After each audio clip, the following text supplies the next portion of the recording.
Video देखें फिर बात करते हैं। किधर घुसता चला जा रहा है? निकल मेरे घर से। तू लेने क्या आया यहाँ पे? अब्बा तू गुस्सा ना कर, मैं चला जाता हूँ। मुझे तेरी याद आ रही थी इसलिए मैं आ गया। तुझे अगर बाप से प्यार होता तो मेरे कहने पे कब का ये लानत छोड़ चुका होता। तू पैसे चाहिए होंगे ना, तभी आया तू यहाँ पे। नहीं अब्बा, मैं पैसे लेने नहीं आया। मैं अब ये नशा भी नहीं छोड़ सकता, मेरी हालत बहुत खराब है। अब्बा मुझे ऐसे लगता है मैंने अब मर जाना है। तूने मरना है तो कहीं और जाके मर, हमें अजियत ना दे। निकल निकल यहाँ से। अच्छा अब्बा तू गुस्सा ना कर, मैं चला जाता हूँ। अगर मैं मर गया ना तो तुझे मैं नहीं मिलूंगा।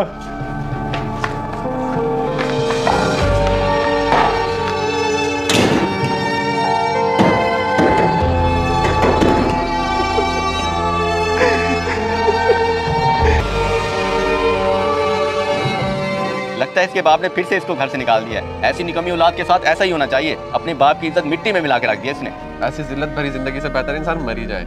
और वैसे भी माशरे में ऐसे लोगों की कोई जरूरत नहीं। और अब ये नशा छोड़ना भी चाहे तो नहीं छोड़ सकता। तुम्हारी बात बिल्कुल ठीक है आबिद। इन जैसे लोगों को काफी हिदायत मिलती है, दुनिया की नजर में भी गंदे और खुदा की नजर में भी। बस अल्ताफ भाई, ऐसे लोगों के लिए हिदायत की दुआ करने का भी क्या फायदा।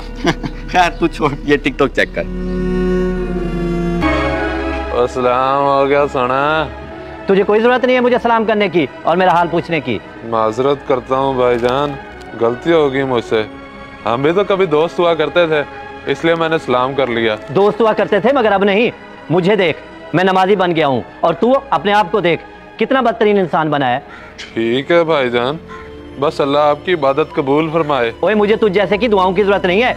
बस तू एक मेहरबानी कर, अपना मनहूस साया लेके इस मोहल्ले में ना आया कर, हमारे बच्चों पे बुरा असर पड़ता है। जी ठीक है भाई, अब मैं कभी नजर नहीं आऊंगा।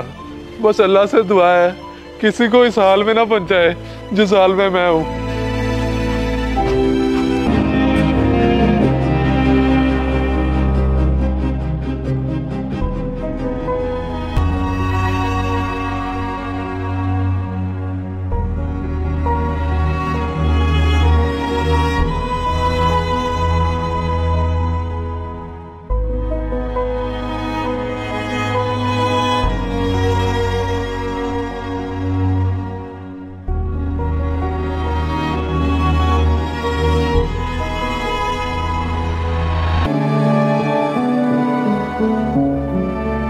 फकीरे, ओ फकीरे, देख मैं तेरे लिए रोटी लेके आया हूँ। चल अब उठ के खा ले, कब से भूखा पड़ा है तू। ओए शबीर, एक बात तो बता, तू आखिर मेरे लिए इतना क्यों करता है, जबकि तेरा मेरा तो कोई रिश्ता भी नहीं है। फकीरे तू भी ना बड़ी अजीब बातें करता है। रिश्ता है तो सही ना हमारा, इंसानियत का। ना तेरा कोई है और ना मुझे कोई अपना मानता है, और दोनों लावारिस मिल गए हैं नसीब से, फिर हो गया हम रिश्तेदार। चल अब तू ज्यादा बातें ना कर, खा रोटी। मुझे तो तेरी बातें समझ नहीं आती, पता नहीं क्या क्या बोलता रहता है तू। मैं तो यही कहूँगा कि अपनी दुनिया में लौट जा, छोड़ दे ये सब कुछ। तुझे याद करते होंगे तेरे घर वाले। हाँ बाबा, बहुत याद करते हैं। अब मैंने चले जाना है अपने के पास, जो सिर्फ अपना है। मैं उससे माफी मांगूंगा तो वो मुझे माफ भी कर देगा। चल बाबा अब तू रोटी खा, पहले देख तेरी क्या हालत हो गई है। अब मैं चलता हूँ।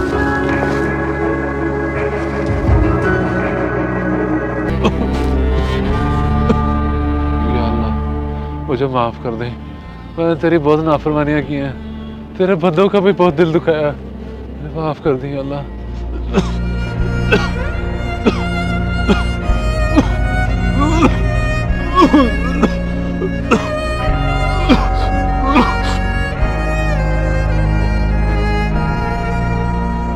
हजरात, एक ज़रूरी ऐलान समाअत फरमाएं। शबीर अहमद व अहमद की बक़ज़ाए इलाही से वफ़ात पा गए हैं, जिनकी नमाज जनाजा मरकज़ी ईदगाह में 2 बजे अदा की जाएगी। ये क्या अल्ताफ, मैंने सुना शबीर फौत हो गया, वो भी 27 रमजान वाले दिन। यार वैसे बड़ी हैरत की बात है, हम जिसे गुनहगार समझते रहे वो इतना नेक कैसे हो गया। आखिर ऐसे क्या नेक अमल करता रहा जो रमजान में फौत हो गया। मेरी तो कुछ समझ में नहीं आ रहा आखिर माजरा क्या है। मैं सिर्फ इतना जानता हूँ कि रमजान शरीफ में जो फौत होता है वो सीधा जन्नत में जाता है। इसलिए कहते हैं किसी को बुरा ना समझो, क्या पता अल्लाह को किसकी क्या अदा पसंद आ जाए। बस जी अल्लाह माफ़ करे हमें। चल अब उसका जनाजा पढ़ते हैं, क्या पता इसी बहाने हमारी मग़फ़िरत हो जाए। आमीन। अंकल जी हौसला रखें, बस दुआ करें कि आगे उसके लिए आसानियां हों। अंकल अब आपको छोड़ देते हैं। शबीरे, शबीरे, शबीरे, मैंने तो तुझे कहा था कि अपनों के पास लौट जा, लेकिन तू तो दुनिया छोड़ के चला गया है। बाबा खैर तो है, ये खबर मेरे बेटे की है, लेकिन तुझे इतना दुख क्यों हो रहा है? ये मेरे लिए बेटे से कम नहीं था। इसे सारी दुनिया गुनहगार समझती थी, लेकिन ये मेरे लिए फरिश्ता था, फरिश्ता। मेरी देखभाल करता था, मुझे खाना पीना ला के देता था। अब मुझे कौन पूछेगा? मैं रोना तो और क्या करूं? बाल जी, हमने इसको पहचानने में देर कर दी। अल्लाह हमें भी माफ कर दे और इसकी गलतियों को भी। अच्छा शबीर, तू अब अल्लाह के हवाले। किसी को जज करना कि वो अच्छा है कि बुरा है, ये अल्लाह का काम है, हमारा नहीं। हो सकता है आप जिसको अच्छा समझते हो वो बुरा हो, और जिसको बुरा समझते हो वो अच्छा हो। जज़ाकल्लाह।